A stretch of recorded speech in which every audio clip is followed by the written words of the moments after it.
आपल्या समाजात आजही अनेक ठिकाणी जवळच्या नातेवाईकांमध्ये लग्न करण्याची परंपरा दिसून येते। काही कुटुंबांमध्ये हे अगदी सामान्य मानले जाते, पण विज्ञान आणि वैद्यकीय संशोधन काय सांगते? जवळच्या नात्यातील विवाहामुळे मुलांच्या आरोग्यावर नेमका काय परिणाम होऊ शकतो?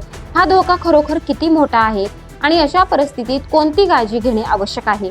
आज आपण याबद्दल सविस्तर आणि सोप्या भाषेत समजून घेणार आहोत। नमस्कार, मी आरती। आपण पाहत आहात फिलिंग्स मनातल्या। सर्वप्रथम जवळच्या नातेवाईकांमध्ये लग्न म्हणजे काय हे समजून घेऊया। आपल्या रक्ताच्या नात्यातील व्यक्तीशी विवाह करणे म्हणजे जवळच्या नातेवाईकांमध्ये लग्न। यामध्ये चुलत भाऊ बहीण, मावस भाऊ बहीण, आत्याचा मुलगा किंवा मामाची मुलगी यांसारख्या नात्यांचा समावेश होतो। काही समाजांमध्ये ही लग्ने परंपरेनुसार केली जातात, पण अशा विवाहांमध्ये मुलांच्या आरोग्याशी संबंधित काही महत्त्वाचे धोके असू शकतात। आपल्या शरीरात हजारो जीन्स असतात। हे जीन्स आपल्या शरीराची वाढ, रंग, उंची, बुद्धिमत्ता आणि अनेक गोष्टी ठरवतात।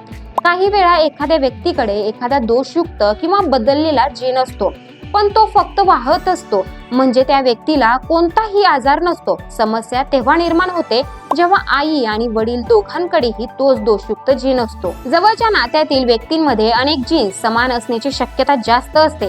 त्यामुळे जर दोघे एकाच अनुवांशिक दोषाचे वाहक असतील तर त्यांच्या मुलांमध्ये तो दोष दोघांकडून येण्याची शक्यता वाढते। यामुळे मुलांना अनुवांशिक आजार होण्याचा धोका सामान्य विवाहांपेक्षा अधिक असतो।